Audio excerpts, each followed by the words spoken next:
I'm going to tell you how piss poor management cost me $59,000. And this didn't happen overnight. It was a long time coming, years and years of piss poor management. So the neighborhood that I live in, big neighborhood, about 2,200 home sites. Years ago, probably 18 years ago, the developer decided that he was going to build a clubhouse and a pool, very nice private club. And it was run very, very well. He brought in a private management company. And then at one point, the developer decided he was going to sell the club. He sold it to the management company. They ran it by themselves for many years, but eventually I think it was a combination of things that finally kind of put an end to it for that group. A combination of bad decision making and financial instability. The bank took it over and then it went to auction. QuotelQ has teamed up with the window cleaning resource to give away a window cleaning business starter kit. All you have to do is download QuotelQ on the Apple or the Google Play Store, and you have to become a premium or platinum subscriber to be entered to win. Be sure to check out the WCR for all your window cleaning needs. We are going to be announcing the winner on August 1st.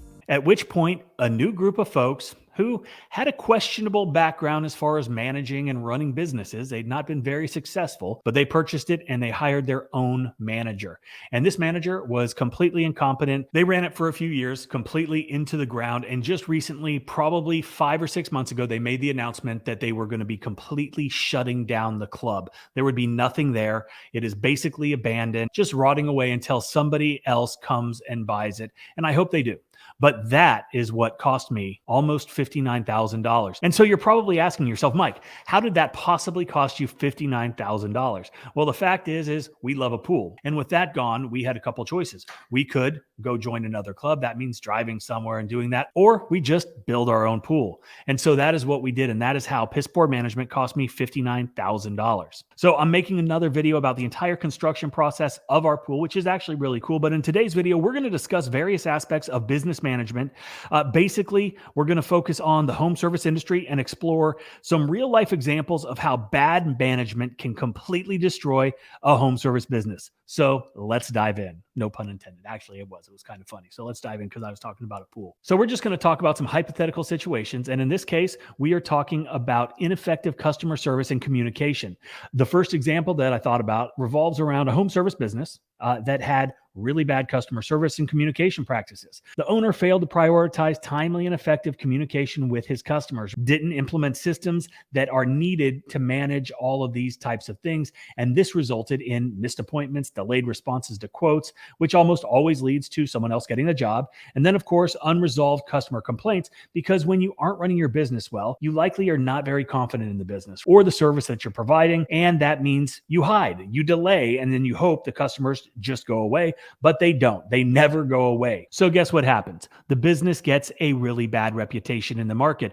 And any customers that they did manage to gain over the course of whatever time frame they were in business, which means they lost faith in your company and they don't trust the fact that you're going to deliver on what you promise. And obviously, this directly correlates to a decline in repeat business and referrals. Throw in a handful of bad reviews, and this combination of things is enough to kill a business. And that is not what you want to happen. So let's talk about the next example of piss poor management, and that is when a business has misaligned pricing and is financially mismanaged. So how does this happen and how does it hurt your business? Well, if you don't conduct a thorough analysis of your market, your competition, your overhead, and you just kind of set prices on what you think rather than what the data is telling you, then you're really just flying blind and setting prices either too high or too low compared to your competitors, which are both bad. And poor financial management includes overspending, improper budgeting, and basically all relates back to a lack of cash flow, and the last thing that we're going to talk about is how some businesses struggle with ineffective targeting of their customers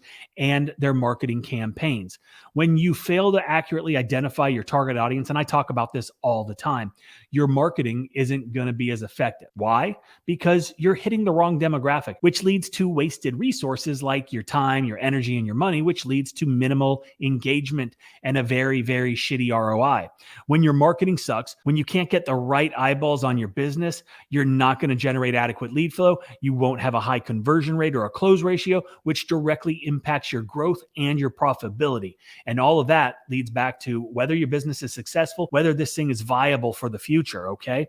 And if you really think about it, these three examples illustrate how devastating the consequences are of bad management in any business really, but specifically for us, the home service industry. Ineffective customer service and communication, misaligned pricing and financial mismanagement, as well as misidentifying your target audience and marketing to the wrong people can all spell disaster for your business. As business owners, we need to understand that it is so important to focus on customer satisfaction. We need to ensure sound financial practices, and we have to understand our numbers so we can make those smart decisions, so we can run our businesses based on data, not just a hunch or the hope that we're going to make money. So that is it for today's video. And yes, piss poor management cost me a ton of money, but good management allowed me to buy a pool for my family, increase the property value of our home, and that's it. Don't forget to check out QuoteIQ. It is on the Apple, it is on the Google Play Store, and all of our premium and platinum subscribers, best of luck to you to win the window cleaning resource giveaway of the ultimate window cleaning business starter kit. And if you haven't already, hit the subscribe button, give us a thumbs up, and leave a comment below that you absolutely love everything that we do on this channel. All right, see you later.